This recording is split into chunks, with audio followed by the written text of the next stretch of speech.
दोस्तों इस वीडियो में समझेंगे गोल्ड, सिल्वर और बिटकॉइन क्या कर सकते हैं। जैसे कि हम लोगों ने सिल्वर में देखा था, बहुत भारी गिरावट हम लोगों को दिखाई दी। 4 लाख से ये सीधा दोस्तों 2,28,000 पहुंच गया। मैंने आप लोगों को जब ये ऊपर जा रहा था, यहाँ से ऊपर जा रहा था, तब आपको बताया ही था कि देखो एक ग्रीन कैंडल के नीचे का अपना स्टॉप लॉस रखना है और उसके अलावा दोस्तों कुछ नहीं करना। और क्लियरली आप लोगों को बोला गया था कि देखो ये रिस्की लेवल्स हैं, भले ये भागा जा रहा है, इसमें बहुत ज़्यादा सतर्कता के साथ काम करना है। अब जिन लोगों ने ऊपर के लेवल पे खरीदा है, ऑब्वियसली उन लोगों को बहुत बड़ा झटका लग रखा होगा। लेकिन यहाँ पे देखिए अभी ये क्या कर रहा है, ये कंसोलिडेट कर रहा है। ठीक है, 2 लिक्विडिटी जोन इसमें है। पहला तो है 3 लाख के ऊपर और दूसरा है दोस्तों ये 2,20,000 के आसपास, ये जो लो है यहाँ पे। तो अभी जिस तरीके से गिरावट दिखाई दी है, अभी हम इसके अंदर ही ट्रेड कर रहे हैं। लेकिन यहाँ पे अगर आप नोटिस करोगे, इसका लो जो है वो कटता हुआ दिखाई हम लोगों को नहीं दिया।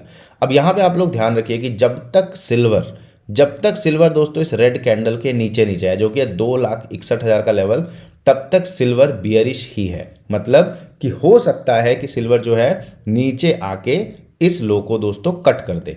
लेकिन अभी अगर आप नोटिस करोगे, ये इनसाइड कैंडल जैसा कैंडल बन रहा है। तो अगले 1-2 दिनों में हमको क्लियर पिक्चर मिलेगी कि एक्चुअली में ये करना चाहता क्या है। क्योंकि देखो जो लोग यहाँ पे जल्दीबाजी में, जिन लोगों ने खरीदा है, मार्केट मेक श्योर करेगा कि इन लोगों को क्या करे, आउट कर दे। ठीक है, हमेशा मार्केट क्या करता है, जो अर्ली बायर्स होते हैं, जो पहले बायर्स होते हैं, जो सोचते हैं कि भाई यहीं से घूम जाएगा, उन लोगों को क्या करता है, वो ट्रैप करने की कोशिश करता है और उसके बाद एलिमिनेट कर देता है, जो कि प्राइस को नीचे ले जाता है। ठीक है, सेकेंडली यहाँ पे एक चीज़ और ध्यान रखनी है कि बाई चांस अगर ये ऊपर भी जाता है, ठीक है, बाई चांस ये 3 लाख के ऊपर भी जाता है, तो ये भी हो सकता है कि ये 3 लाख से ट्रैप करने के बाद अगर ये बिना ये वाला लो कट करके ऊपर जाता है, तो हो सकता है कि ये 3 लाख पे लोगों को ट्रैप करके फिर से आके ये जो 2,20,000 का लो है उसको कट करे। तो बेस्ट जो खरीदने का जो लेवल रहेगा दोस्तों, वो तो यही रहेगा कि हम लोग 2 लाख का ये जो नीचे का लेवल है, 2,20,000 का लेवल है, इसको क्लियरली मार्क कर देता हूँ। जब ये इसको कट करके ऊपर आना शुरू हो, तभी हम लोग इसमें अपनी पोजीशन बनाएं। जो लोग सिल्वर में ट्रेड करते हैं कि ये इसको कट करें और उसके बाद जब ये ऊपर आएगा तब हम लोग यहाँ पे अपनी पोजीशन बनाना शुरू करें। क्योंकि अगर हम लोग यहाँ पे फंस गए या यहाँ पे फंस गए, तो ये जो है करीब करीब 80,000 का एक ये बड़ा झटका लग सकता है। तो यहाँ पे बहुत ही ज़्यादा अलर्ट रहने की जरूरत है सिल्वर में, क्योंकि काफ़ी वोलेटाइल काउंटर है। और आप लोगों ने देखा ही कि जिस तरीके से इसमें भैया लग जाते हैं दोस्तों लोअर सर्किट, आप इससे कोशिश यही करोगे कि बच के रहो। क्योंकि अगर ये यहाँ से गिरना शुरू करता है, एक और लोअर सर्किट लगा देता है, तो फिर हम उस केस में क्या करेंगे। ठीक है, तो इसलिए बेटर यही है कि ये नीचे आ जाए, उसके बाद ऊपर जाना शुरू करे, तभी इसमें पोजीशन बनानी सही रहेगी। एक तरीका और है पोजीशन बनाने का कि ये 3 लाख के ऊपर जाए और फिर रिट्रेसमेंट दे और फिर ऊपर जाए। उस केस में ये कंफर्म कर देगा कि भैया इसने एक नया लो क्रिएट कर दिया है। लेकिन जहाँ पे अभी हम हैं, इसके ये चांसेस ज़्यादा है कि ये निचले स्तर तक एक बार और अपना जो लो है उसको कट कर सकता है। तो इस पर बहुत ज़्यादा अलर्टनेस की ज़रूरत है और बहुत ज़्यादा इंपॉर्टेंट ये लेवल है जिस पे आप लोग अपना ध्यान जरूर रखिएगा।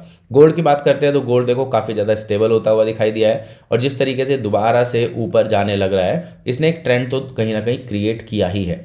ठीक है, तो यहाँ पे आप लोग थोड़ा सा ध्यान रखिए कि अभी हम एक रेड कैंडल के अंदर ही ट्रेड कर रहे हैं। 1,55,000 का जो लेवल है, 1,55,895, ये एक इंपॉर्टेंट लेवल है। तो अभी देखो कहीं ना कहीं ये हो सकता है कि 1,60,000 के ऊपर भी जाने की कोशिश करे। लेकिन यहाँ पे ध्यान रखिएगा कि अगर इसके ऊपर ये निकलता है तो पुल बैक के बाद ही ऊपर के लिए एंट्री करें। क्योंकि देखो इसने क्या किया है, इसने जो इंपॉर्टेंट लोज थे उन लोज को कट किया है। ठीक है, और ये जो सिल्वर है उससे कम वोलेटाइल है। तो क्योंकि ये लोग कट हो गए हैं, तो कहीं ना कहीं यहाँ पे क्या है, पहले से ही बाइंग ऑर्डर्स थे, वो ऑर्डर्स लगे हैं। और मोस्ट लाइकली ऐसे केसेस में क्या होता है कि ये इसको ऊपर ले जाने की कोशिश करते हैं। तो देखो जब तक ये 1,45 के ऊपर चल रहा है तब तक ये ओके है, कोई दिक्कत की बात नहीं है। लेकिन इसमें ब्रेकआउट पे ट्रेड करना थोड़ा सा दोस्तों रिस्की हो सकता है। तो अगर ये ब्रेकआउट दे कोई बात नहीं, उसके बाद पुल बैक, उसके बाद फिर हम लोग कंटिन्यूएशन के लिए इसमें जा सकते हैं। अदरवाइज फिर क्या होगा, अगर हम यहाँ पे बिना पुल बैक के जाते हैं तो हम लोग, अगर बाई चांस ये गिरना शुरू करता है तो हम लोग यहाँ पे पैनिक होकर दोस्तों पोजीशन को निकाल देंगे। ठीक है, तो यहाँ पे देखिए ऊपर के जो लेवल है, ऑब्वियसली बड़े लेवल्स आ सकते हैं अभी भी, क्योंकि जिस तरीके से ये वोलेटिलिटी आई है, इसका मतलब ये नहीं है कि ये बियरिश हो गया, ये वोलेटिलिटी है। और वोलेटिलिटी का मतलब यही होता है कि जितने भी अर्ली बायर्स हैं उन लोगों को क्या कर दिया जाए, आउट कर दिया जाए, और जितने भी लोग पैनिक करने वाले हैं, ठीक है, उनको भी आउट कर दिया जाए। तो बहुत सारे लोग यहाँ पे आउट हो चुके हैं और हो सकता है यहाँ पे कंसोलिडेट करे, लेकिन कहीं ना कहीं जो है इसने एक लो तो बहुत इंपॉर्टेंट क्रिएट कर दिया है। तो इसके नीचे आना थोड़ा सा अभी फिलहाल के सिनारियो में मुश्किल लग रहा है। एकदम से नहीं आएगा, अगर आएगा भी तो बहुत ही स्लो फैशन में आएगा और एक करेक्शन फेज में यहाँ पे चलता हुआ हम लोगों को दिखाई देगा। तो गोल्ड जो है वो काफ़ी स्टेबल रहने वाला है, मुझे नहीं लगता कि इसमें कोई बहुत भारी गिरावट अब आएगी, लेकिन बहुत ही स्लो मूविंग अभी के सिनारियो में ये दिखाई दे रहा है। सिल्वर जो है वो काफ़ी ज़्यादा दोस्तों वोलेटाइल रहेगा, तो उस पर थोड़ा सा ध्यान रखिए। अब देखिए बिटकॉइन में आप ट्रेड करते हैं नहीं करते हैं, लेकिन आपको याद होगा कि मैंने आपको बिटकॉइन में यहाँ पे ही बोला था, बिल्कुल इस पॉइंट पे बोला था कि अगर मैं आपकी जगह होता तो मैं इसको सेल कर देता, यही बोला था। क्योंकि मैं बिटकॉइन में देखिए ट्रेड नहीं करता हूँ, बहुत सारे लोग करते हैं और बहुत सारे लोग मेरे से पूछते भी हैं, तो होपफुली उन लोगों ने यहाँ पे उसको सेल किया होगा और बहुत ही भारी दोस्तों इन्होंने प्रॉफिट बनाया होगा। क्योंकि मैंने देखिए आप लोगों को बोला था कि ये 70,000 के नीचे जाता हुआ आप लोगों को दिखाई दे सकता है। ये लो 80,000 74,000 के लेवल मैंने ही दिए थे, और मैंने ये भी बोला था कि जब ये टूटेगा इसके नीचे बहुत अच्छा ये जा सकता है। तो देखिए बहुत ही ज़्यादा गिरा है, 60,000 पे जाके ये टिका है। अभी देखो हो सकता है कि ये दोबारा से दोस्तों नीचे आ जाए, ठीक है। इसके देखिए गिरने के जब गिरता है ना कोई भी इंस्ट्रूमेंट, तो फिर बहुत ही ज़्यादा दिक्कत होने लगती है।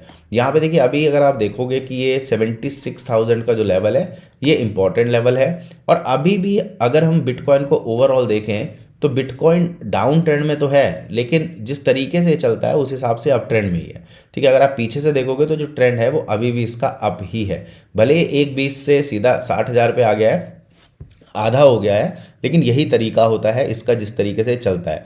तो अगर इसमें कोई वैल्यू रहनी है या आगे चलना है, आगे चलते रहना है, क्योंकि हमें पता नहीं भैया ये करता क्या है, किस तरीके से इसमें आप समझ सकते हैं कि भैया इसके पीछे कोई लॉजिक हम लोगों को तो समझ नहीं आता, इतना शायद हम लोगों को ज्ञान ना हो। लेकिन अगर ये मान लीजिए कि अगर इसमें वाकई में वैल्यू है तो वो ये क्या करेगा, ये यहाँ आके खड़ा हो जाएगा। अगर इसमें वैल्यू नहीं है तो फिर ये क्या करेगा, यहीं से दोस्तों गिरता रहेगा।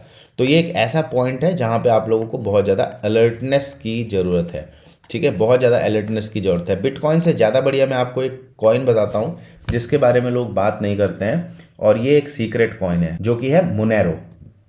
ये जो मोनेरो कॉइन है ये स्टेबल है, मतलब इसमें अगर आप देखोगे कि एक अप ट्रेंड इसमें आपको इस तरीके का दिखाई देगा, और ये स्टेबिलिटी है, मतलब एक ही रेंज में जो है ये इस तरीके से चलता है हमेशा। इसके पीछे का कारण क्या है कि जितना भी ब्लैक मनी ट्रांजैक्शन होता है, जितना भी ट्रांजैक्शन होता है वो सारा का सारा मोनेरो में होता है, ठीक है। तो ये जो मोनेरो है ना, इसमें आप देखोगे कि अगर ये नीचे आता है इस जगह पे, अगर इसको ख़रीदा जाए फिर ये दोबारा से आपको एक स्टेबिलिटी की तरफ दिखाई दे जाएगा। क्योंकि इसमें क्या है कि जिस तरीके से स्पेकुलेशन होता है आपका बिटकॉइन में, उस तरीके से स्पेकुलेशन इसमें नहीं होता है, ठीक है। जिस तरीके से बिटकॉइन में होता है उस तरीके का इसमें स्पेकुलेशन नहीं है। तो ये एक ऐसा कॉइन है कि अगर आप लोगों को निचले स्तर पे मिले तो इसको एक्युमुलेट करते हैं लोग नॉर्मली, और उसके बाद जब भी बूम आता है तो उसमें एग्जिट कर लेते हैं। तो यही इसका तरीका है काम करने का, और इसी तरीके से मोनेरो जो है वो चलता हुआ आप लोगों को दिखाई देता है। तो ये वो कॉइन है जिसमें जितने भी बड़े ट्रांजैक्शन होते हैं वो सारे के सारे मोनेरो के द्वारा ही होते हैं। तो इस पे आप लोग नज़र रखिएगा, नई चीज़ आप लोगों को सीखने को मिली है।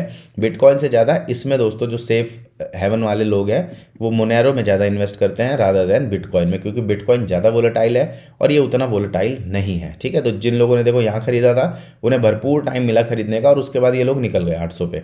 तो ये आपस में ही कर रहे हैं, ठीक है, ये पब्लिक जो है इसमें नहीं है, तो वो आपस में ही कर रहे हैं। यहाँ पे निकल गए, अब अपना नीचे फिर खरीद लेंगे और फिर ऊपर जाके फिर बेच देंगे, तो ये इसमें ही खेलते रहेंगे, ठीक है। तो यहाँ पे आप ध्यान रखिए, गोल्ड सिल्वर और बिटकॉइन के बारे में हम लोगों ने चर्चा कर ली है। इसी तरीके की इन्फॉर्मेशन आप लोगों को आगे भी मिलती रहेगी। चैनल को जरूर सब्सक्राइब करिए। Take care, all the best.